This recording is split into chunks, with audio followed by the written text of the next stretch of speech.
this video, we're going to deal with a text completion that's difficult. And it's difficult because of the words in the sentence, meaning you're going to read the sentence and not know exactly what it's trying to say because of these couple of words. So reading through this sentence, we have never one to mince his words. So right at the beginning, you may not know what it means to mince one's words. So that's already a problem. Comma, Antonio was the perfect blank. Even an outright fabrication was delivered with aplomb. So therein lies the two problems. Two words we don't know. Aplomb and to mince. Does that mean that this question is unsolvable? That you might as well just guess A through E? The answer to that question is actually no. You can still work with the sentence, but you should break down the sentence based on the words you do know, not the ones you don't. And so we're going to just start from here. Antonio was the perfect blank, even an outright fabrication. It's a fabrication. When you fabricate something, you make it up. You essentially lie.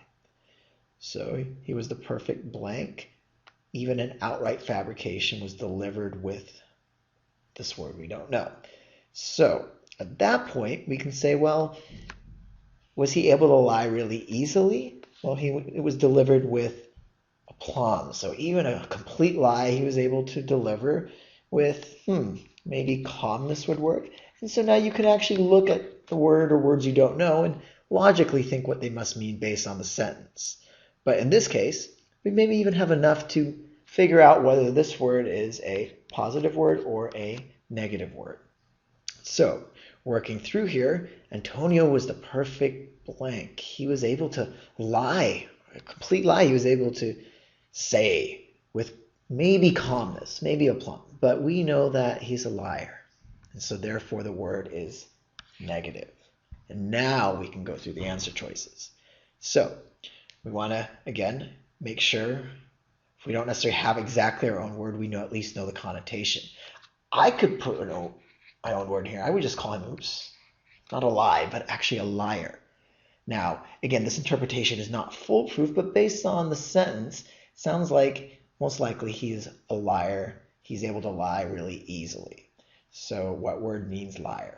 Well, let's start with hack. You may not know what hack means, but it definitely has a negative connotation, so let's leave it.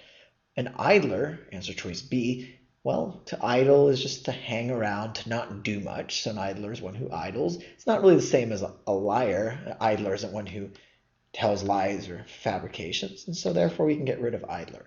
Benefactor, note the root ben, which is good, kind. Benefactor, someone who's on your side, has nothing to do with the sentence. Then we look at D, dissembler. Does that mean to disassemble something? Well, this is disassemble, not disassemble. So again, we don't know what the word is, but if you don't know what a word is, don't get rid of it. Just leave it where it is. Let's look at E though, official. Well, he's a liar. Officials by definition, they are not liars, so that's gone.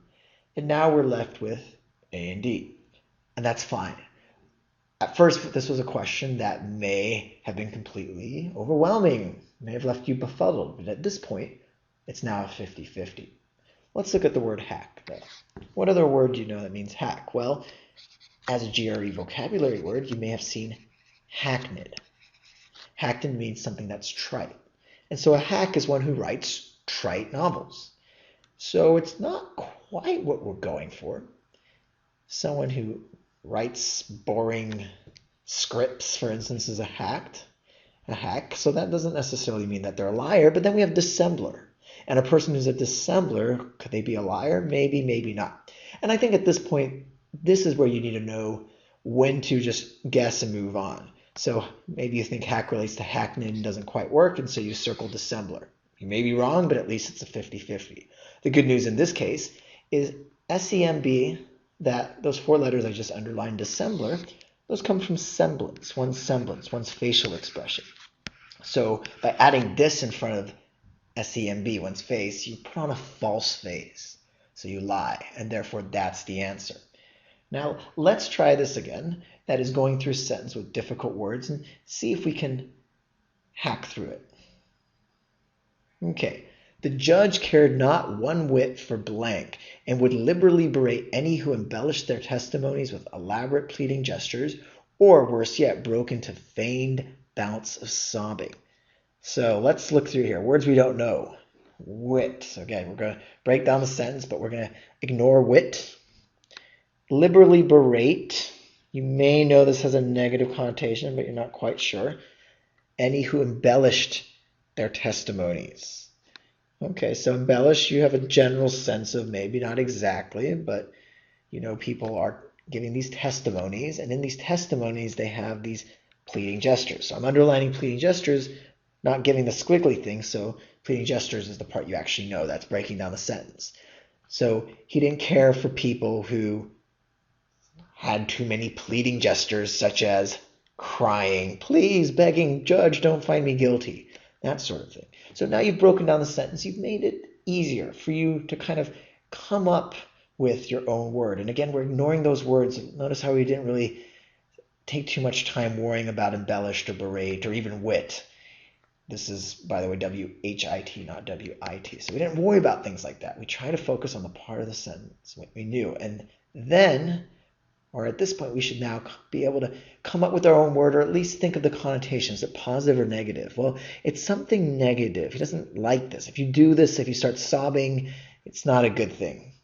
So what word is negative and means maybe breaking into sobs and pleading? Maybe a word like theatrics, some negative word like that. So we start here with answer choice A.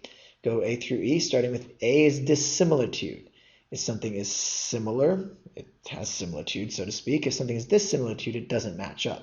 Does that have to do with breaking into sobbing, crying in court? Well, no. So we get rid of that. What about histrionics? Is that the same as history? Good question. Well, look at the root here, H-I-S-T. Is it the same as history, which has an O-R-Y? Well, not quite, because we have a T-R, no O in between. So it looks like we can't really use roots. We can't rely on roots here. It looks like this may be a different word from history. So when we don't know a word, question mark and move on. So we've gotten rid of dissimilitude, but we're going to keep histrionics. What about flamboyance? This seems like a great answer. If you're flamboyant, you're flashy. But is that the same as breaking into prolonged bouts or just bouts of sobbing, crying in court and begging to the judge? Is that the same as being fancy and driving a really expensive car and kind of showing it off, or being a rock star with orange hair? No, because those things are flamboyant. But this word doesn't quite mean that. Then there's the word prevarication, which is a great GRE word because it always comes up on the test, and it means lying, or at least not being direct, kind of beating around the bush. So that sounds great if you know that word, to just plug it back in here. In fact, that could easily be the answer, right? And that's why we want to take down the sentence, break it apart, come up with our own word, because we didn't necessarily ever say lying. I'm sure judges don't care for lying, most of them at least, but this judge doesn't care for people who overact and start crying. So we get rid of prevarication. Argumentation kind of falls in the same category because obviously most judges don't care for people who argue in court. But again, we're looking at the sentence. We're looking at our clues. And nowhere in here do we see clues to support answer choice E. And just like that, it's the word we don't know. B, histrionics. Don't be afraid to circle it. Histrionics are theatrics. So someone who's histrionic is melodramatic. They overact. They cry in court, as it were. And there's our answer. So again, try to break down the sentence. Don't get hung up on the words you don't know or the phrases that throw you or confuse you. And focus on the parts that you do know. And if you can't come up with your exact word, think of an overall tone of the blank. Is it positive or is it negative? And then, of course, you want to, once you come up with your own word, you want to go through here and eliminate. And if you can't quite guess if there's, or come up with an exact answer if it's between two, just guess and move on. Don't spend more time going back to the sentence, because if once you've broken it down and determined the connotation of the word, there's only so much you can do. In this case, though, the answer is histrionics, and we can move on.